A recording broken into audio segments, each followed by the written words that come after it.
कोई इतना एहसास से आरी कैसे हो सकता है? कोई इतना बेहिस कैसे हो सकता है? जब वो आंसू एक कुत्ते के लिए बहाया जा सकता है, इतना दुखी होया जा सकता है, फिर तो वो एक इंसान थी। उसके साथ तूने कभी तो कोई वक्त गुजारा होगा। उसने कभी तुझे रोटियां बनाकर खिलाई होंगी या तूने उसे रोटियां बनाकर दी होंगी, या वो भी नहीं दिया तूने कभी उसे। इतना कोई बेहिस कैसे हो सकता है? अस्सलाम वालेकुम, हेलो एवरीवन, कैसे हैं आप सब? Welcome back to Shabnam talk of channel के साथ।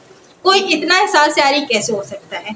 कल मैंने वीडियो अपलोड नहीं की, भी दिल नहीं करा और दिल नहीं माना कि मैं कोई किसी टॉपिक पे यहाँ पे बात करूँ या फिर कोई वीडियो अपलोड करूँ, क्योंकि उनकी जो न्यूज़ आने के बाद मुझे बार बार उनका ख्याल आ रहा था कि वो औरत किस तरह तड़प कर अपने पोते पोतियों के लिए और इस दुनिया से चली गई ये दुख लेकर। तो मुझे बार बार रोना आ रहा था, मैं वीडियो नहीं शूट कर पा रही थी। और अभी भी मैं ये बात कर रही हूँ तो यकीन माने मेरा दिल अजीब सा हो रहा है कि वो बेचारी ये आस लेकर चली गई कि बच्चे कब आएंगे, मैं बच्चों से कब मिलूंगी, मुझे बात करा दो, मुझे वीडियो कॉल पे दिखा दो। सीमा, कभी तुझे माफ़ी नहीं मिलेगी इस चीज़ की, ये याद रखना। तुझे अल्लाह कभी माफ़ नहीं करेगा। पता है, मरते वक्त की भी आखिरी ख्वाहिश पूछी जाती है। हमारा दिल जो है इतना दुखता है गैर के लिए। वो तो तेरी सास थी, कभी तो उसके साथ तूने वक्त गुजारा होगा। अच्छे बुरे दिन तो कभी देखे होंगे, दिन से रात, रात से दिन और शाम तूने गुजारी होगी। इस बात का ही लिहाज कर लेती, उनकी उम्र का ख्याल कर लेती। और उनके जाने के बाद तू लाइफ में आ गई रेड दुपट्टा पहनकर, दुल्हन बनकर। तेरा दुल्हन बनने से दिल नहीं भरता। रेड दुपट्टा पहनकर आकर बैठने का लाइफ में क्या मकसद था? तू क्या पैगाम देना चाहती थी? तो इतनी गिर गई है ये बताना चाहती थी, इतनी ज्यादा नीचे गिर चुकी है ये बताना चाह रही थी हमें, या तुम ये बताना चाह रही थी तुझे बहुत खुशी है? यार, दुश्मन भी मरता है ना तो उसके लिए भी हम खुशियां नहीं मनाते हैं, दुख होता है। और मरते हुए की बिना आखिरी ख्वाहिश पूछी जाती है। वो तो बेचारी चली गई इस दुनिया से, अल्लाह पाक उनकी जन्नतुल फिरदौस में आला मुकाम अता करें। हम उनके लिए दिन रात दुआएं करते हैं और करते रहेंगे। ये बैकग्राउंड में जो आवाज़ आ रही है मोटर चलने की आवाज़ आ रही है, अभी से मैं बंद नहीं कर सकती, इसलिए इस आवाज़ को आप लोग इग्नोर कीजिएगा। हाँ, तो मैं बात कर रही थी इस भगोड़ी पे कि कल दुल्हन बनकर, लाल दुपट्टा ओढ़कर, बिल बतौड़ियों की तरह लिपस्टिक लगाकर लाइव में आकर बैठ गई। क्या बताना चाह रही थी तू? कि तू बहुत ज़्यादा खुश है? नहीं, तू खुश नहीं है, वो तेरा चेहरा बता रहा था। तू हैदर भाई की अम्मी के लिए गम में नहीं थी, ये तो हमें पता है। तू अब डर रही है, तुझे अब डर लग रहा है कि आगे तेरे साथ होने क्या वाला है। लाख तू बन ठन कर आके बैठ जा, लिपस्टिक लाल लगा के, लाल दुपट्टा ओढ़कर, लेकिन तेरा जो अंजाम है ना वो बहुत बुरा होगा। हम समझते थे कि शायद ये खबर सुनने के बाद थोड़ा सा तेरे दिल में रहम आया होगा, तुझे दर्द हुआ होगा। हम देखना चाहते थे तुझे कि तू इस चीज़ को किस तरह बयान करती है, लेकिन कल जो देख कर ना हमारे दिल को और दुख हुआ कि तू मतलब दुनिया की वो वाहिद इंसान है जिसको इंसान के दर्द से कोई लेना देना नहीं है, इंसान की तकलीफ से कोई वास्ता नहीं है। यार, किसी रिश्ते से नहीं, इंसानियत के नाते ही सही इंसान कुछ तो बोलता है। दो लफ्ज़ ही तू बोल देती अपनी सास के लिए। एक जानवर के लिए तूने इतने एहसास दिखाया वीडियो में तूने, और एक इंसान के लिए जो इंसान बोता है वो काटता ज़रूर है, और जो तूने बोया है उसे तुझे आज ना कल तो काटना होगा ही। और तेरा साथ कोई नहीं देगा। तेरा कौन है इंडिया में अपना? सारे अपने तो तू पाकिस्तान छोड़ आई है, वहाँ कोई नहीं है तेरा अपना। तेरा जो अच्छा वक्त है ना वो ख़त्म हो गया है, अब तेरा बुरा वक्त शुरू हो गया है, और यही है अल्लाह पाक का अजाब। अगर तेरे समझ आ रहा है तो तू समझ, नहीं तो अल्लाह पाक का अजाब तो तुझ पे शुरू हो चुका है। यार, हमारे पड़ोस में भी किसी का इंतकाल हो जाता है ना तो हम गम के मारे घर में हंसते बोलते तक नहीं है, हमें दुख होता है। तू कैसी औरत है? अगर तू गम का इजहार नहीं कर सकती थी तो कम से कम थोड़ा लिहाज ही कर लेती। अफसोस है, हद अफसोस। पता है तुझ पर अब हमें अफसोस आता है, अब गुस्सा नहीं आता, अब अफसोस आता है। बहुत अफसोस आता है तुझ पर, अब बहुत दुख होता है कि आगे तेरे साथ जो होगा वो अल्लाह उसको माफ़ करे। खैर, माफ़ करने वाला तो अल्लाह है, अल्लाह अपने बंदों को माफ़ करता है, लेकिन हम बंदों से उम्मीद मत रखना। जो तूने किया है ना वो कभी माफ़ी के लायक है ही नहीं।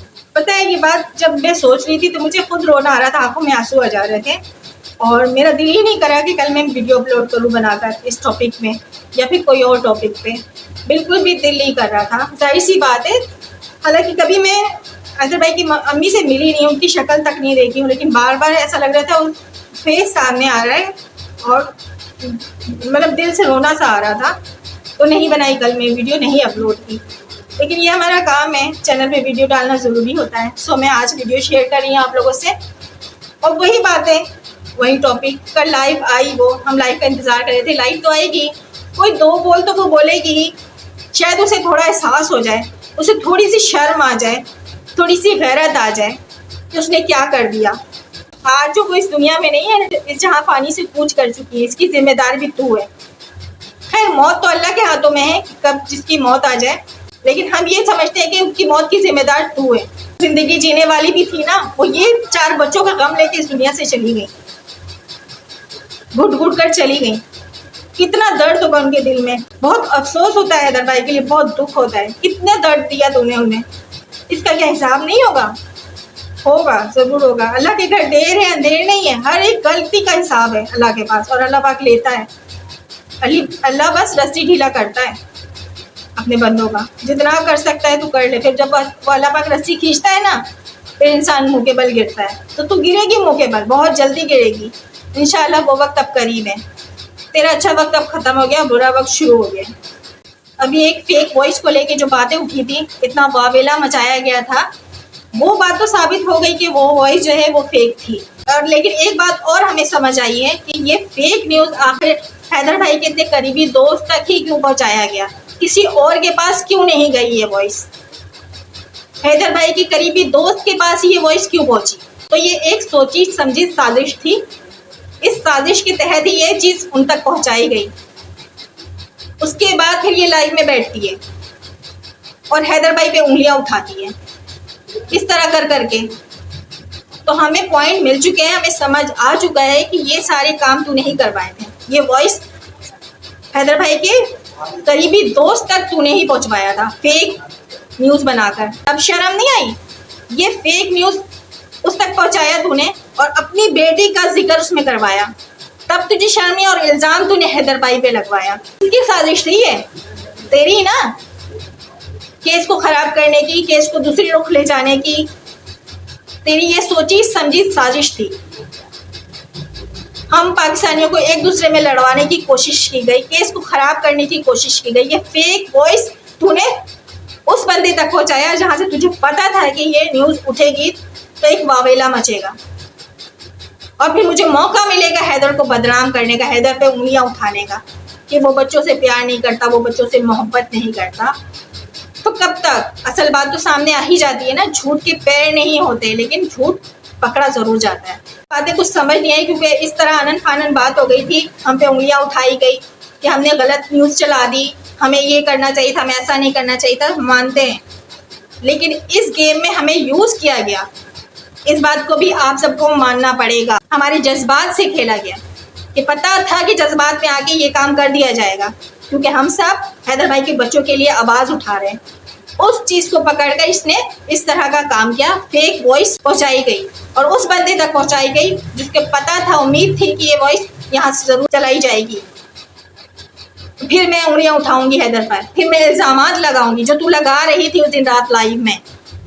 तू जितना कुछ कर ले, जितनी चालाकियां कर ले, जितना कर सकती है कर ले, होना कुछ नहीं है। तो आके वापस घूम फिर के वहीं खड़ी होगी, क्योंकि तू गलत है, गलत का अंजाम गलत ही होता है। तू दुनिया की आसाइशों में इतनी ज़्यादा गुम हो चुकी है, दुनिया की रौनकों में इतनी ज़्यादा गुम हो चुकी है कि तुझे अच्छे बुरे की तमीज़ तक नहीं रही है। 4 दिन की ज़िंदगी है, पता है कब मौत आ जाए ये खुद को नहीं पता। माफ़ी का मौका है, माफ़ी मांग ले। तौबा का मौका है, तौबा कर ले। अल्लाह के आगे गिड़गिड़ा के माफ़ी मांग ले, अल्लाह पाक शायद तुझे माफ़ कर दे, क्योंकि वो बहुत बड़ा बेनियाज है, वो माफ़ करने वाला है। कि इस माँ की मोहब्बत का ना 70 गुना ज़्यादा अपने बंदों से प्यार करता है। एक माँ जितना अपने बच्चों को प्यार करती है ना, उसका 70 गुना ज़्यादा अल्लाह पाक अपने बंदों से प्यार करता है। सोच तू, अगर अल्लाह के आगे हाथ जोड़कर माफ़ी मांगेगी तो अल्लाह पाक भी तुझे माफ़ कर देगा। बंदे तो तुझे माफ़ नहीं करेंगे, हम जैसे लोग तो नहीं तुझे माफ़ कर सकते, हम इतना ज़र्फ नहीं रखते। लेकिन अगर तू अल्लाह पाक के आगे हाथ जोड़ कर गिड़ा कर माफ़ी मांगेगी ना, तो अल्लाह पाक तुझे ज़रूर माफ़ कर देगा। अभी भी वक्त है, तो अपने गुनाहों की माफ़ी मांग ले, अपनी गलतियों की माफ़ी मांग ले, शायद अल्लाह पाक तुझे माफ़ कर दे और तेरी मंजिल आसान हो जाए। ज़िंदगी है और ये 4 दिन की रौनक है, जब तक तुझ पे जवानी है तब तक तुझे सब चाहेंगे, जब तक तुझे आई लव यू और ये दिल बना बना कर लोग भेजेंगे और तब तक तुझे इस्तेमाल करेंगे। ये 4 दिन की जिंदगी है, कब मौत आ जाए पता नहीं। फिर मौत के बाद जो जिंदगी वो जिंदगी होती है, फिर हिसाब किताब शुरू होता है। हर किसी का गुनाह सवाब का अपना अपना हिसाब देना होता है। मैं नहीं बोल रही इस जगह, लेकिन हिसाब उसके बाद ही शुरू होता है। अभी भी दुनिया में वक्त है तो माफी मांग ले, क्या पता फिर ये मौका ना मिले। कोर्ट कचहरी के जो काम होते हैं ना, उसमें वक्त लगता है। तो बाज लोग उन पर उंगलियां उठा रहे हैं कि उन्होंने क्या किया, अब तक कुछ नहीं किया, अब तक हैदर भाई नहीं आए इंडिया। तो आप लोग जरा सोचे, आप लोग जरा निकले ना, आप लोग करें कुछ, आवाज उठाएं। कमेंट कर दिया जाके, किसी बोल दिया कि मम्मी मलिक सर कर क्या रहे हैं, आपको क्या पता वो क्या कर रहे हैं? आप जानते क्या हो? सिर्फ आप लोगों को कमेंट करना आता है। कितनी एफर्ट कर रहे हैं वो। उन्होंने कभी कहा कि ये केस मैं नहीं कर पाऊंगा, उन्होंने कभी कहा कि मैंने केस अधूरा छोड़ दिया। A to Z काम उन्होंने कंप्लीट कर लिया, लेकिन हर एक काम का प्रोसेस होता है, अपने वक्त पर होता है। सालों सालों केस चलते हैं। आप लोगों में इतना सब सब्र नहीं और इतनी सी अक्ल नहीं है, फौरन कमेंट कर देते हैं आप लोग आकर कि कुछ नहीं हुआ अभी तक। आप कर लेना, आसान है तो। और हाँ, कुछ लोग मेरे इस नकाब के बारे में कमेंट कर रहे थे। कमेंट की बात आई तो मुझे ये बात भी याद आ गई, सोचा भी बता दी चलो। देखिए, मैं नकाब लगा कर आऊँ या फिर मैं मास्क लगा कर आऊँ, मैं वही काम करती हूँ जिसमें मैं कंफर्टेबल फील करती हूँ। इस लॉन्ग नकाब लगाने का बेसिकली मकसद ये कि मैं इसमें कंफर्टेबल फील करती हूँ। मैं मास्क भी लगा कर आ सकती हूँ। मैं नकाब करती हूँ तो मैं नकाब अपने तरीके से कर रही हूँ, लॉन्ग हो या फिर मास्क हो। ये नौ कहते हैं ये काला कपड़ा हटाओ, क्यों हटाऊँ भाई? आपको मेरे नकाब से क्या प्रॉब्लम है? मैं यहाँ पे अपनी बात रख रही हूँ, वो चाहे मैं नकाब में रखूँ या दुपट्टे पे बैठ कर बात रखूँ, इससे आप लोगों को कोई एतराज़ नहीं होनी चाहिए कि मैं नकाब में आ रही हूँ, नकाब हटाऊँ। और रही बात इस तरह नकाब लगाने में, मैं कंफर्टेबल फील करती हूँ तो मैं लगाती हूँ। मैं मास्क भी लगा कर आ सकती हूँ, इसमें आप लोगों को कोई एतराज़ नहीं होनी चाहिए। आप लोगों को मेरे काम से और मेरी बात से मतलब होनी चाहिए। मैंने क्या पहना है ये बात मायने नहीं रखती, मायने मेरा काम रखता है और मेरी बात रखती है। तो लिहाजा इस पर आप लोग ज़्यादा फोकस किया करें, मेरे नकाब पर फोकस ना करें तो ज़्यादा अच्छा होगा। कि तो ये मेरी पहचान है और मेरी पहचान यही रहेगी। आप लोगों को समझ आता है? ठीक है। जो मुझे प्यार करते हैं वो इस तरह भी मुझे कबूल करते हैं, पसंद करते हैं और मेरी बातों को सुनते हैं। माशाल्लाह से मेरे बहुत अच्छे सब्सक्राइबर भी हैं, मुझे मेरी वीडियो को बहुत ज़्यादा पसंद भी करते हैं। तो आप सबका बहुत बहुत शुक्रिया। प्लीज़ नेगेटिव कमेंट करने वाले मेरे चैनल से दूर रहा करें। अगर आप लोगों को मेरा कंटेंट समझ नहीं आ रहा है तो कोई बात नहीं, मैं आप लोगों को थोड़ी कहती हूँ कि आप लोग आएँ मेरी वीडियो पे, मेरी वीडियो देखें, फिर आकर मेरे नकाब के बारे में बात करें। तो लिहाजा जो जैसे काम कर रहा है उसको उसके तरीके से काम करने दें। आप अपना काम करें, मुझे अपना काम करने दें। आप लोग को सपोर्ट करने का बहुत बहुत शुक्रिया। आप लोगों ने इतना प्यार दिया, इसके लिए मैं आप लोगों की शुक्रगुजार हूँ। आप लोगों ने मैं इतने प्यारे प्यारे कमेंट करे, मुझे बहुत अच्छा लगता है। आप लोग इतने प्यारे कमेंट करते हैं, मेरे कंटेंट को पूरा देखते हैं, उसको सुनते और समझते हैं, इस हिसाब से कमेंट करते हैं। तो इसी तरह मेरे साथ देते रहिएगा, मुझे आगे बढ़ाते रहिएगा। और जो मुझे न्यू ज्वाइन करते हैं तो मेरे चैनल को लाजमी सब्सक्राइब किया कीजिए। मुझे आप लोगों की सपोर्ट की बहुत ज़रूरत है। आप लोग सपोर्ट करेंगे तो ही मैं आगे बढ़ पाऊंगी। मेरे चैनल का नाम लेते ही मेरे बारे में जिक्र करते हैं तो उन भाई का भी मैं बहुत बहुत शुक्रिया अदा करना चाहूँगी जो मुझे सपोर्ट करते हैं। माशाल्लाह आप सभी बहुत अच्छा काम कर रहे हैं। ऐसे भाइयों का हाथ अगर मेरे सर पर होगा तो ज़रूर मैं आगे जाऊँगी। आज का टॉपिक आप सबको पसंद आया और मेरी बातें तो कमेंट में ज़रूर बताइएगा। फिर अपना ढेर सारा ख्याल रखिए। इजाज़त दीजिए, अल्लाह हाफिज़।